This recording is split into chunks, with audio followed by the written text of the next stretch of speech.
Yeah. Okay, we're ready to start the meeting. And we will start, as usual, with a request for citizen comments. I see there's a room full of citizens here, but nobody has a comment, so we will go on to general business. Betsy, is there anything you'd like to discuss in the way of general business? No, I think we're buzzing along. Buzzing along. Well, I'm glad to hear that. Writing decisions, I've got a lineup for that takes you guys, us all through the probably into September with meetings, public hearings scheduled. I'm keeping track of all that. I'm going to develop a chart for everybody, so we can see when something was submitted, we can see when it was scheduled for a hearing, we can see when the decision's due, when the hearing ended, all of that stuff. So, good. Great. One thing is that I discovered this week that the Cambridge School of Weston had made a formal application in February for their signage. Okay. And it apparently was submitted the day of or the day before Joe Layden left. Okay. And it never got put into a public hearing process. The clock ran out? The clock ran out. The clock Okay. ran out 6 days after I arrived. Okay. So the Cambridge School of Weston has made it clear that they would like a decision from this board. Yeah, okay. So that's on the agenda for the latter part of the meeting, and if we have time, maybe we can discuss it with their health and fitness center project. Okay. So it was kind of a big ups, and I've since gone through a bunch of documents. I don't think there are too many other bombs like this one, but it would have had to have been heard sometime in April, like April 20th, and then a decision would have been made by May 20th. I started on May 15th, so, or 14th. We did hear something. There was a site walk meeting. on the There was a meeting. 27th We of had a May, meeting. and That there were wasn't a hearing. 2 discussions, but it was never a hearing. It was never advertised. It No. was, Okay. and then the other issues relating to that are that there was nothing in the application, which I've actually given everybody a copy.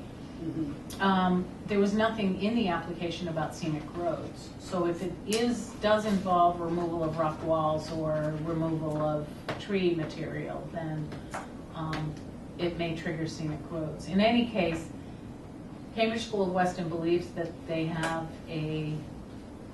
their permit should be issued. However, they want guidance and a decision from this board.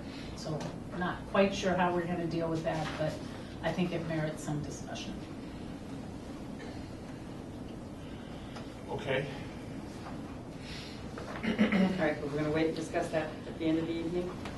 Get a bunch of Or maybe images. link up with the Right. fitness center hearing, I don't know. Yeah, if we have time, maybe we can merge it with that, or else it's right after. We could take things out of order, and I've got it down as other business. So, also something new is that under Mass General Law, this board is allowed, and it's recommended that you can make recommendations to the zoning board. So in your little packet of info tonight, there is a one-pager, which is basically is a summary that I've put together, a short summary of it's this document. Short summary of the 4 cases that are going to be heard on July 8th. Okay. And so I have all the plans for those projects. Obviously, the last one you're pretty familiar with. So I forgot to check the Mass General Law, but there is a Mass General Law that encourages the planning board to make recommendations to the ZBA. What about the historical commission? That too. That too. Basically, any board and commission, and I will give you the citation as soon as I go digging, but in most of the communities that I've worked in, the planning board, the historical commission, the conservation commission, housing partnership, all have made recommendations to the ZBA. Okay, So, okay. so this is a short summary of each of the cases. I can give you further, further recommendations. You can look at the plans. What process would you suggest we What- take to develop recommendations to the zoning board of appeals? Because we'd obviously have to develop them and then vote on them. Right. Well, so what I've done in past communities is I've done a little blurb on what exactly the relief is being sought, and basically a general outline, existing house, what zoning district, what are the setback requirements, what is being proposed, and moving on from there.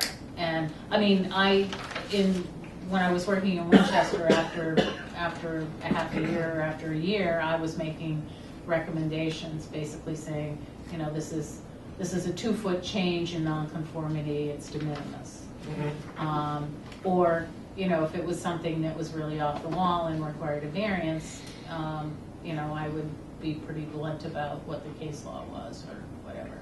Okay, so we're not going to be able to develop recommendations on, I would imagine, on these particular cases before July the 8th, because that would mean that we'd have to develop the recommendations and vote on them tonight, right? Right, but my guess is that you could make a recommendation as to whether the requested relief is de minimis or not. And if so, I mean, two of these cases are very minor front yard changes to entries, and in terms of like 2 feet. The one on 324 Merriam Street, it's a pre-existing non-conforming house. They're putting an addition on that will conform. And the last one is the Santangelo 78 Chestnut Street. And you've already made your recommendations on that in many respects. I would just add that the one on Merriam Street, the Historical Commission has already reviewed and signed off on. Okay. So just to make a note of that. Right. And they did make a number of changes in discussing the project with the commission. Okay. So, all right. So, what should we do about these? Well, I mean, if we've got 2 minutes, Yeah. a minute and a half. I mean, if you want to, we can go through one or two. Sure. Or, Like you actually have the plans or? yeah. Yeah.